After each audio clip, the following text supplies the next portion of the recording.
Après-midi tout le monde, je vous invite à tourner dans votre application dans le psaume 23. Alors, le psaume 23, c'est un psaume que vous avez certainement lu, entendu, chanté. Peut-être vous avez vu sur une affiche un panneau qui cite le psaume 23. C'est un des textes les plus connus, spécialement en Amérique du Nord.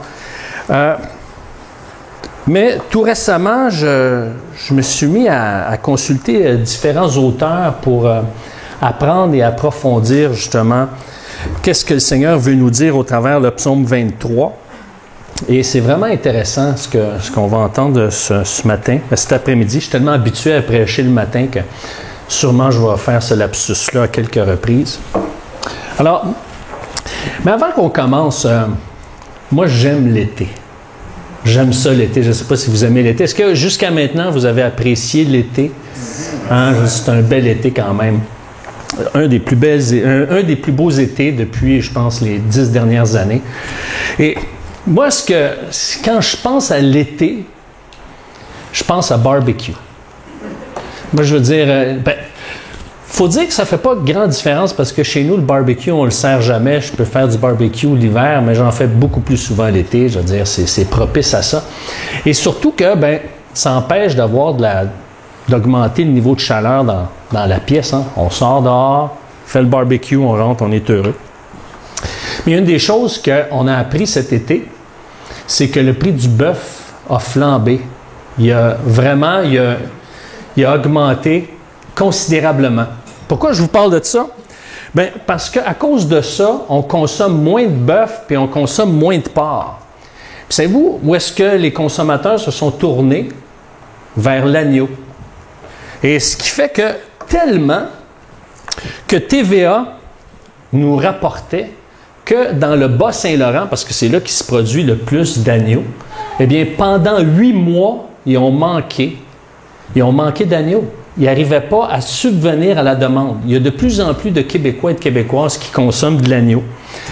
Puis, selon Agriculture et Agroalimentaire Canada, ça a augmenté de 13 % l'agneau.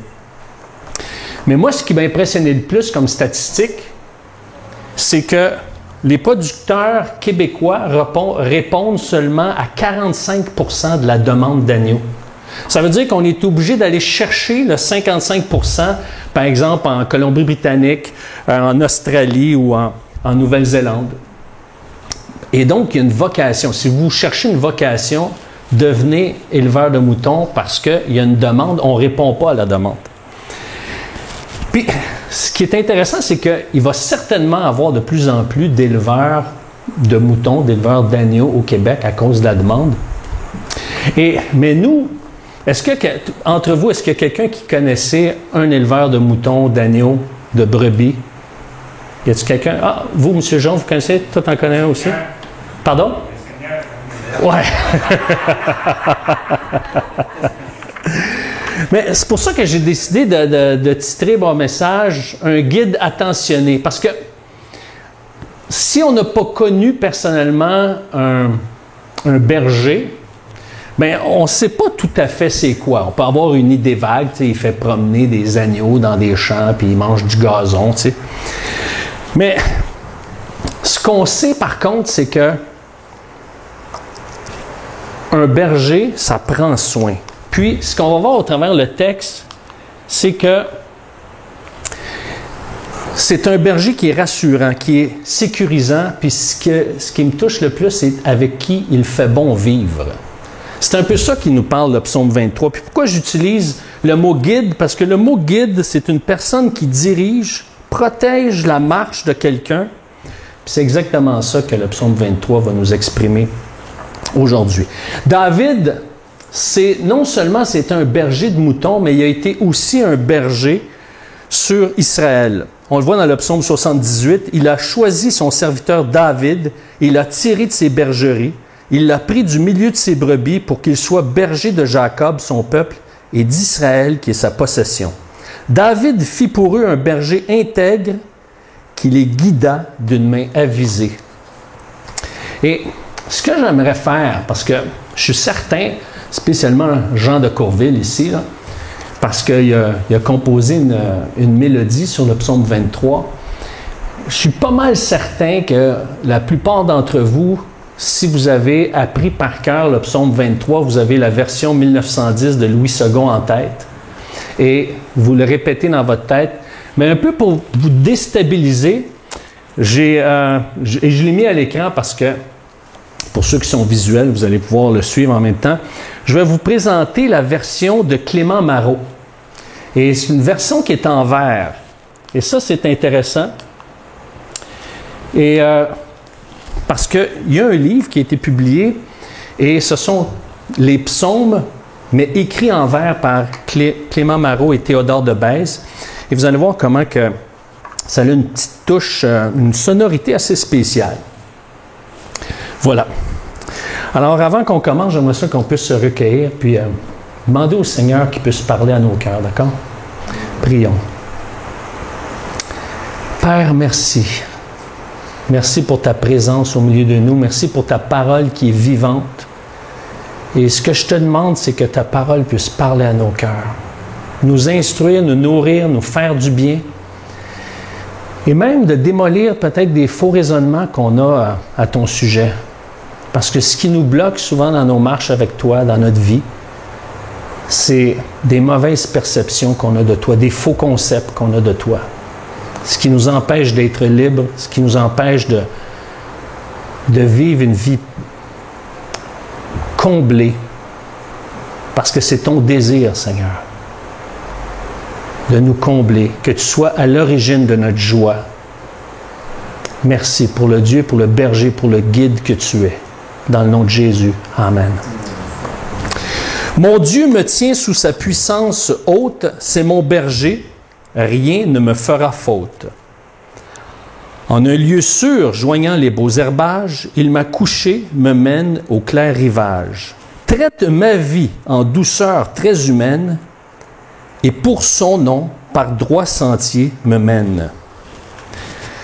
Si je m'en vais dans l'ombre, suis-je à plaindre? On peut descendre au val de mort sans craindre.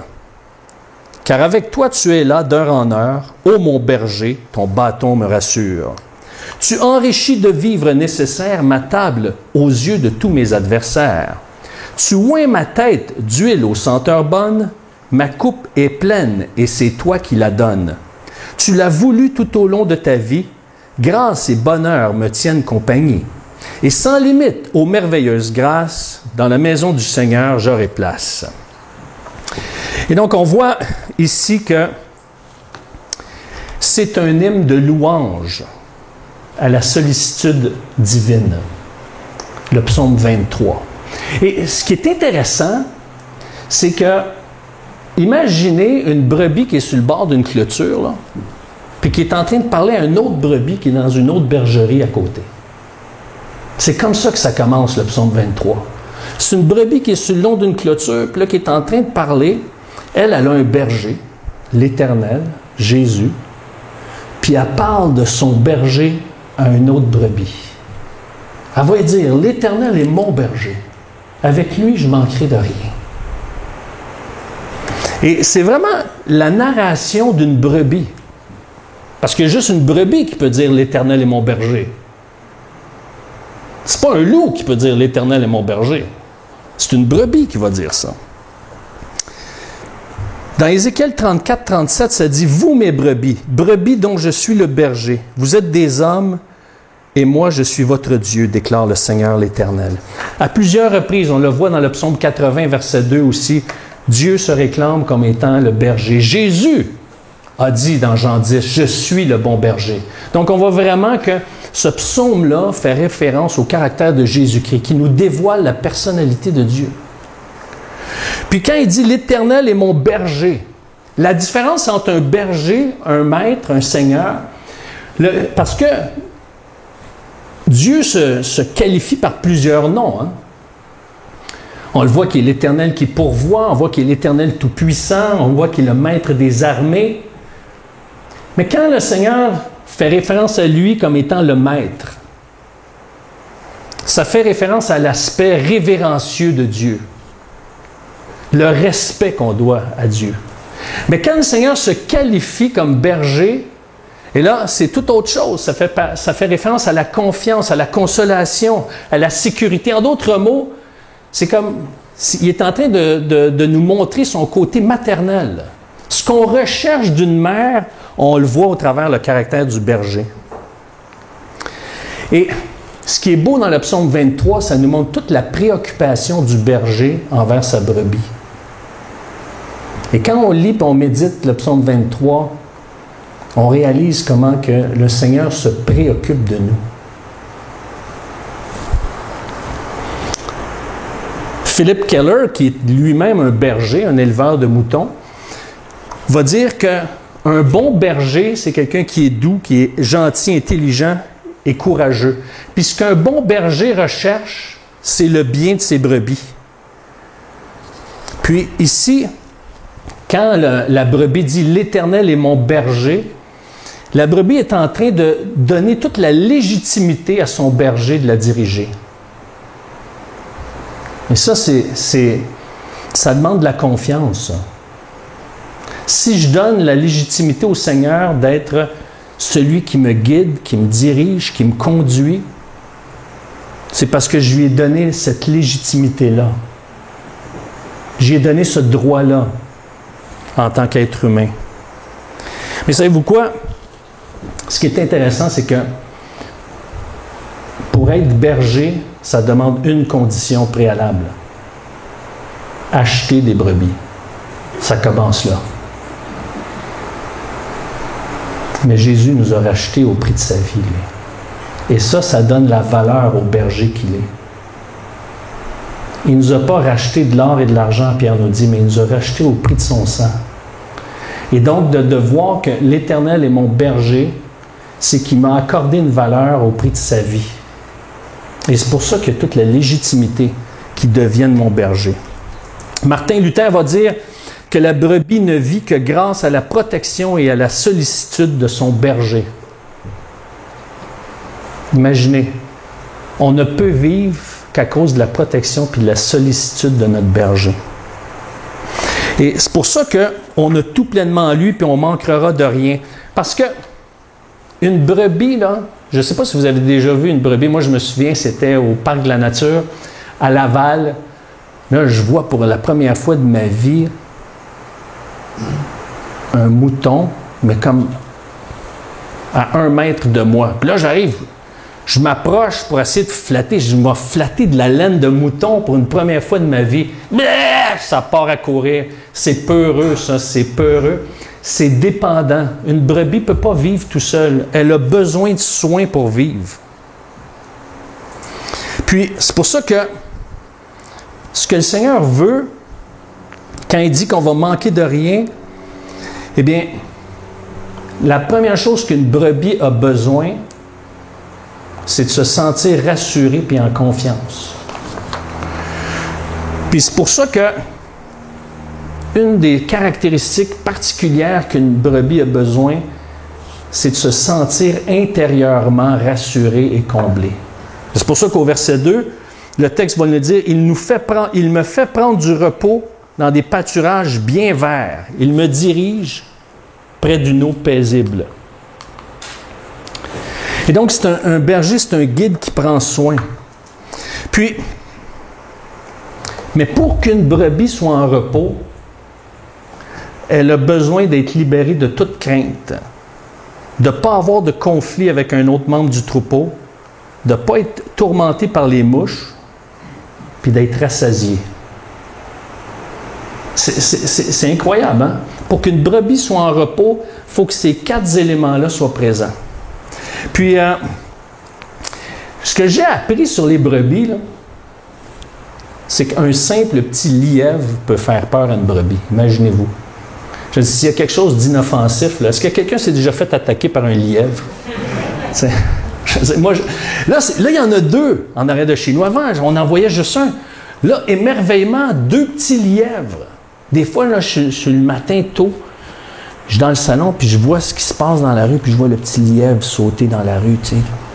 Mais si je sors dehors pour aller le voir, je veux dire, imaginez un lièvre qui fait peur à une brebis. Mais il y a bien des choses, nous, les êtres humains, qui nous font peur. Hein? Combien de décisions on prend, puis souvent ce sont des mauvaises décisions à cause de la peur. Par peur qu'il nous manque quelque chose, par peur que qu'est-ce que l'autre va penser, par peur. C'est incroyable. Aussi, pour être en repos, une brebis a besoin de ne pas avoir de conflit avec un autre membre du troupeau. Parce que chez les brebis, il y a beaucoup de conflits qui se passent parce qu'il y en a toujours un qui va être le boss de l'autre. Fait qu'il y a souvent des conflits. Puis il y a une hiérarchie chez les brebis. Et les mouches, les brebis ont l'épiderme très sensible. La moindre infection peut même paralyser une brebis. Et pour nous, les mouches, eh bien, c'est tous les aspects fatigants que le diable peut nous amener. Les tentations, les convoitises.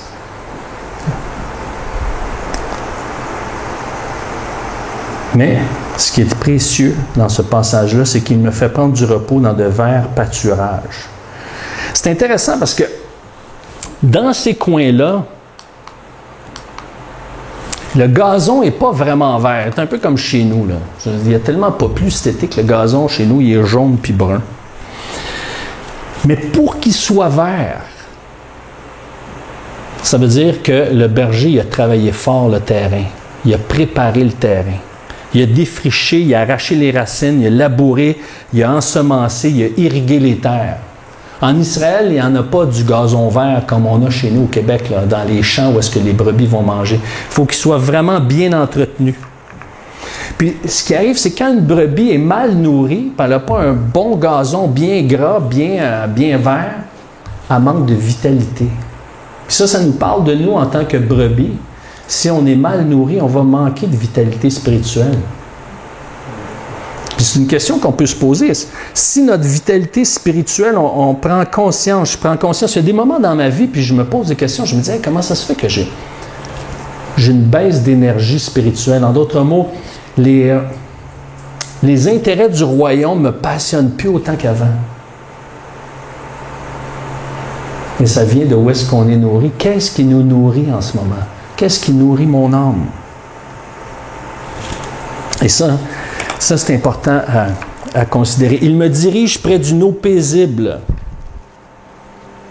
Et dans les eaux paisibles, c'est des eaux qui sont débarrassées de germes ou de parasites.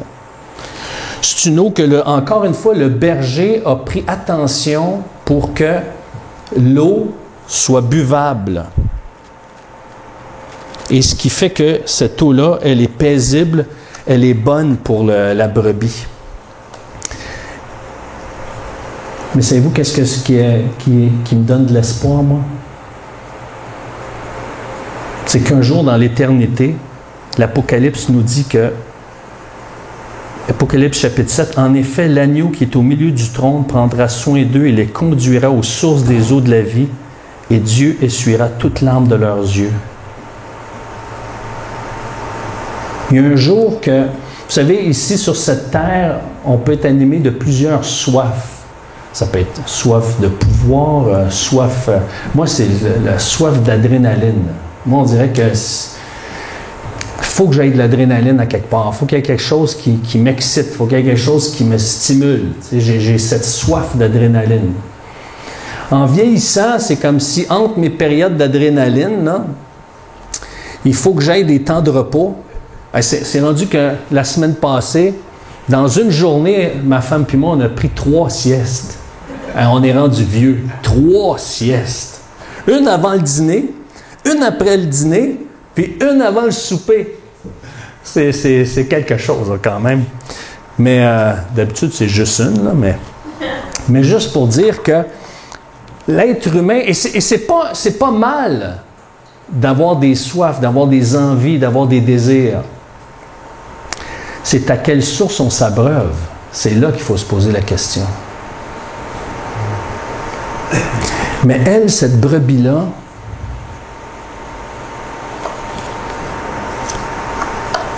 elle a une soif étanchée par la source que le Seigneur a préparée pour elle. Puis souvent, on a l'impression que parce que le parcours par lequel le Seigneur nous amène ne fait pas toujours notre affaire. Puis on a l'impression que le Seigneur est contre nous. Mais sa motivation puis son intérêt, c'est de nous amener justement près des eaux vives. Il me redonne des forces au verset 3. Il me conduit dans les sentiers de la justice à cause de son nom, où il restaure mon âme. La Bible a noté, nous dit, il fait revenir mon âme.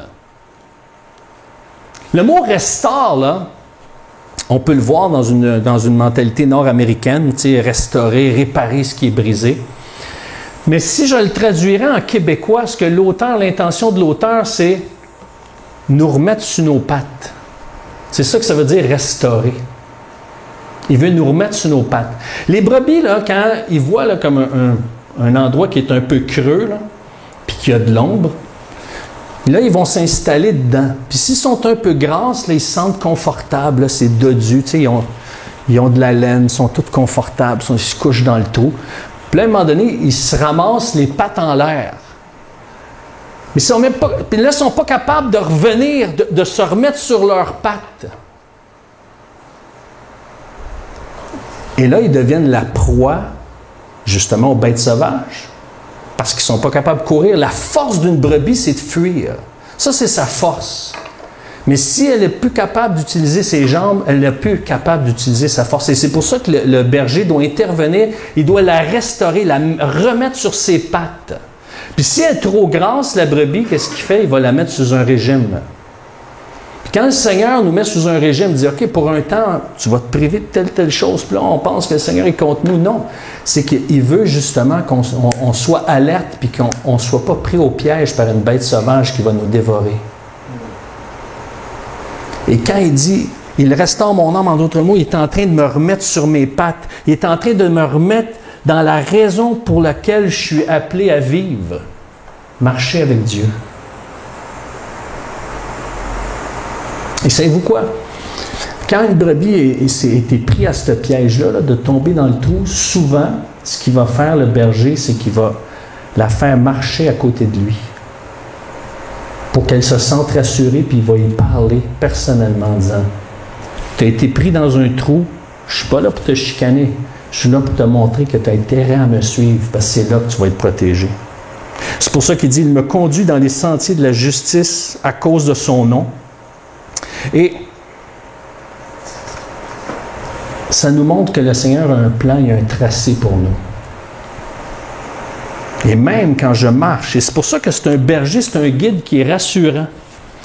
Même quand je marche dans la vallée de l'ombre de la mort, je ne redoute aucun mal parce que tu es avec moi.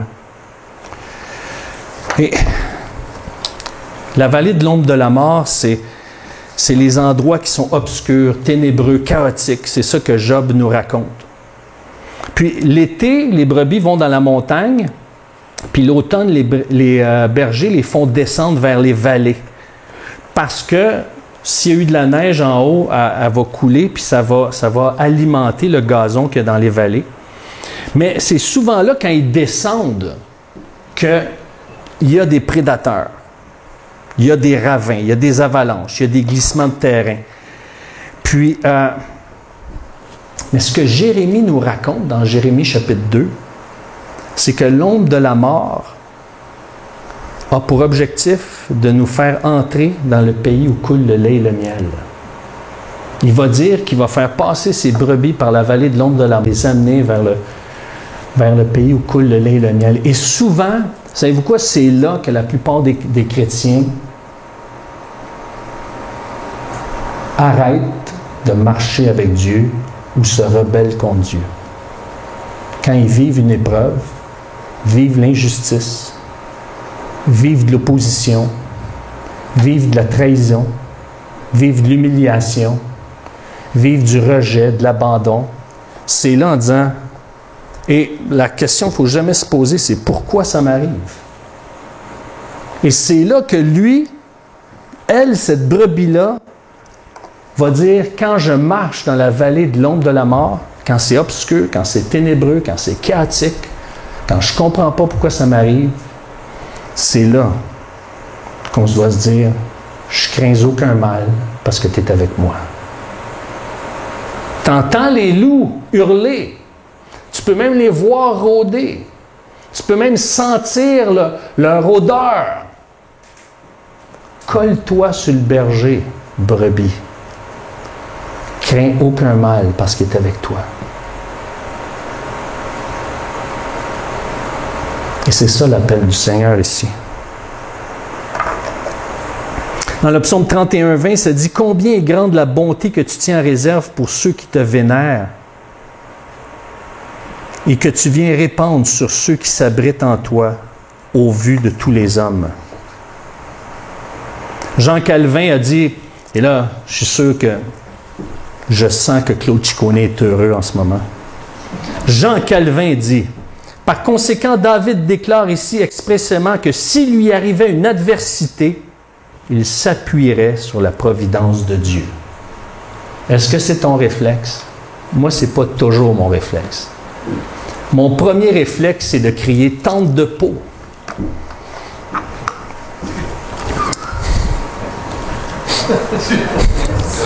La tente de peau, c'était une tente qu'il y avait dans le désert, tu sais, puis que la présence de Dieu descendait dedans.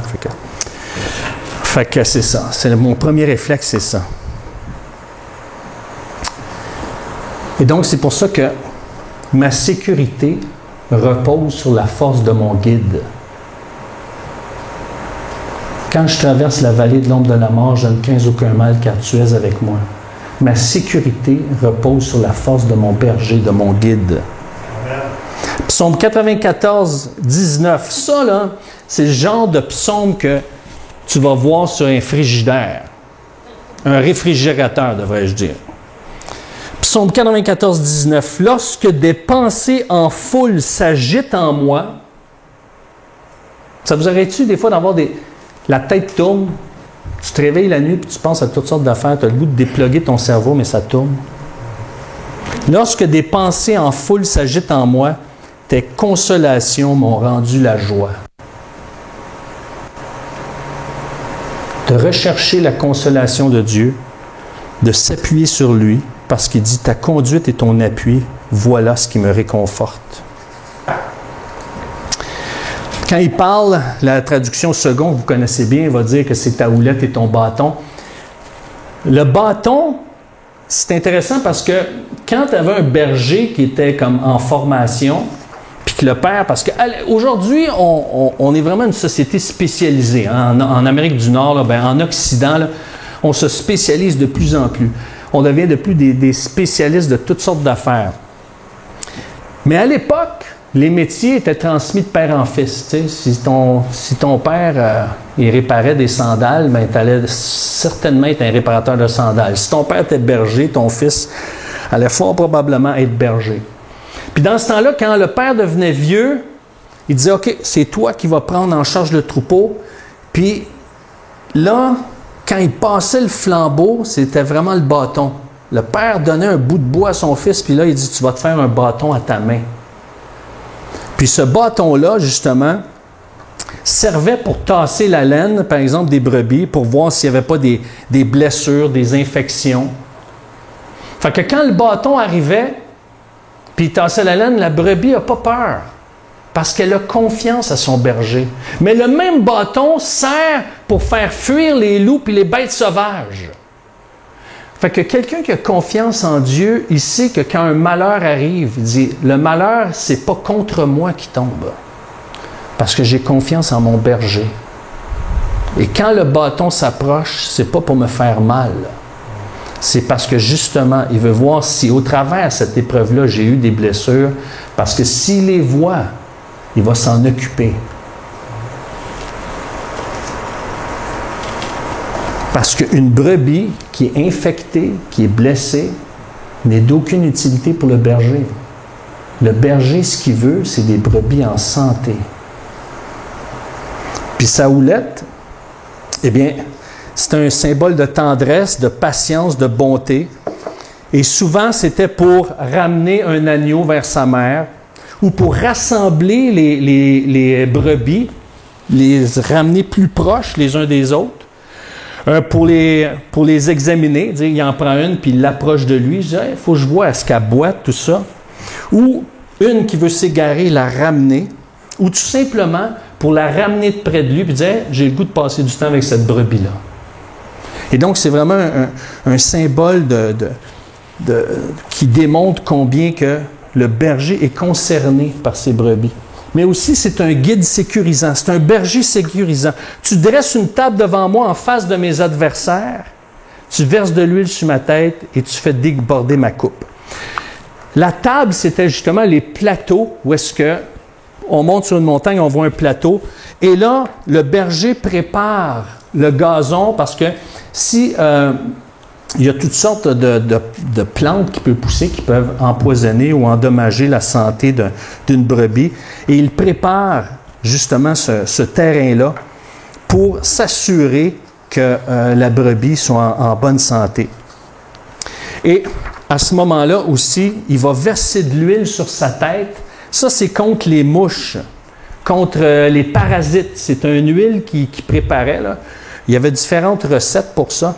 Et ce que ça faisait, ça éloignait les mouches, ça éloignait les mouches qui, justement, viennent infecter les brebis. Et ça nous parle de, justement, l'huile représente le Saint-Esprit. Si on marche selon l'Esprit, on n'accomplira pas les désirs de la chair, Paul nous dit. Les désirs de l'Esprit sont contraires aux désirs de la chair. Donc, on est appelé à être rempli du Saint-Esprit.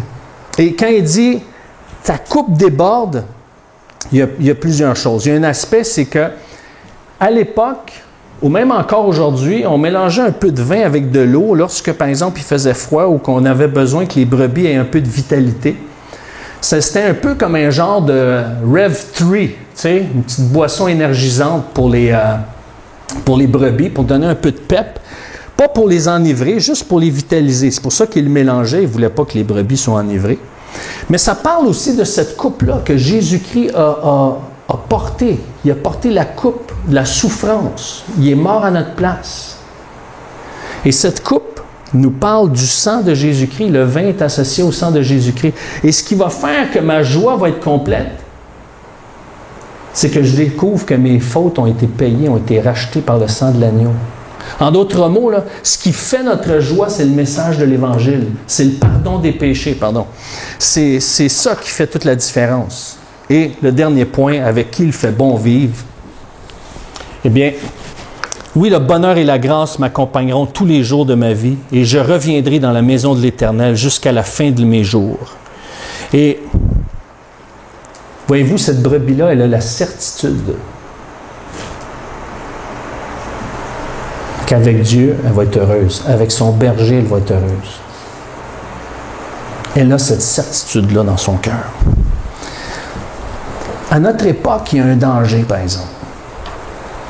C'est qu'à notre époque, on fait du bonheur une idole, comme étant un objectif à atteindre. Mais le bonheur n'est pas un objectif à atteindre en tant que chrétien.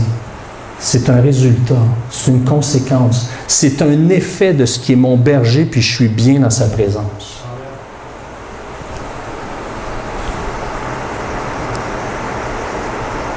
Et ce qui fait notre bonheur, c'est sa présence. Et malheureusement, on va sacrifier des familles, des enfants, des relations pour le bonheur. Mais ce n'est pas ça que le Seigneur nous appelle à faire.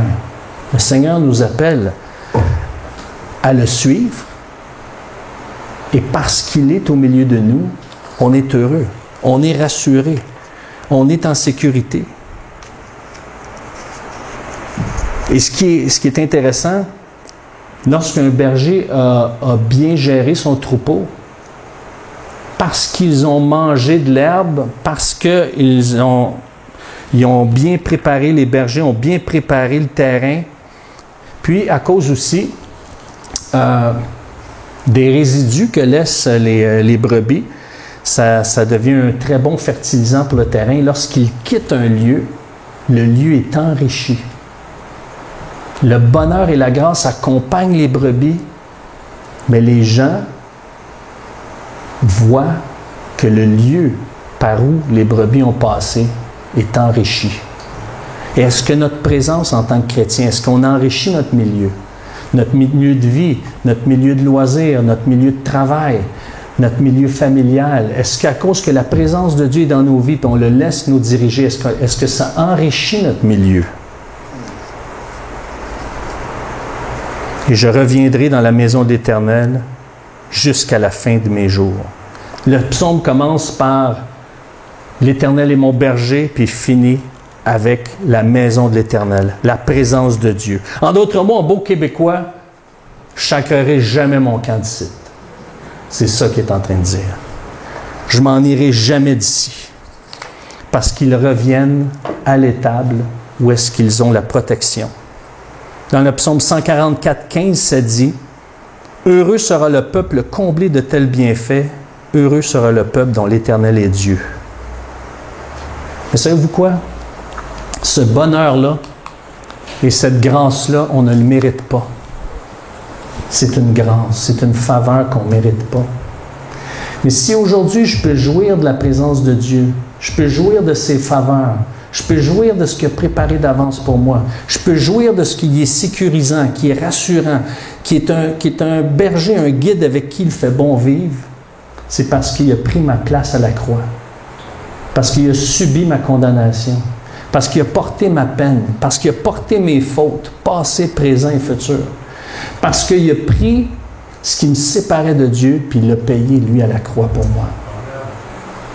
Puis je peux vivre le bonheur et la grâce à cause d'une seule raison, à cause de sa mort à la croix. Puis c'est pour ça que j'aimerais, en terminant, qu'on peut se recueillir à nouveau pour prendre conscience que le fait que l'Éternel est mon berger, ça l'a coûté un prix, mais aujourd'hui, je peux vivre de ses bienfaits.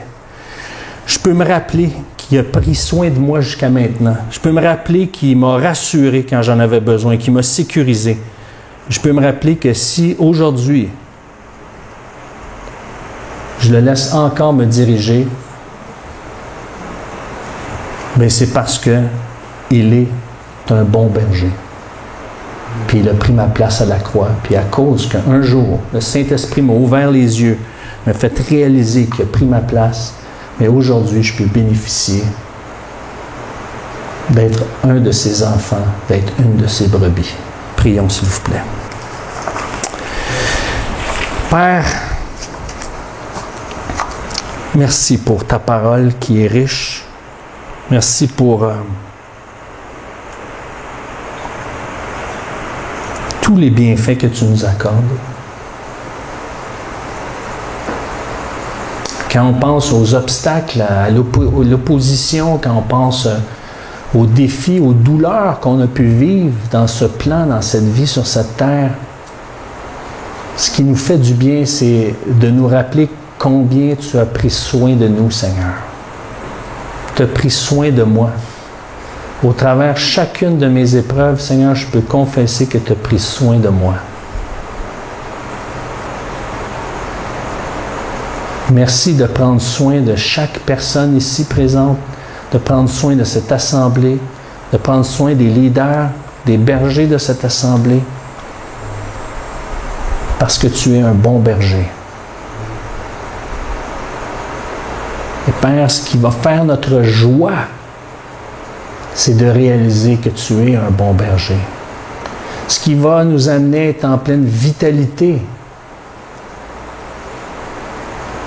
et de dire aux autres brebis qui sont dans d'autres enclos, qui sont dans d'autres bergeries, découvre Jésus-Christ comme ton Seigneur et Sauveur parce qu'il est le bon berger. Merci pour ce texte, pour ces paroles dans le nom de Jésus. Amen. Que Dieu vous bénisse. Merci beaucoup.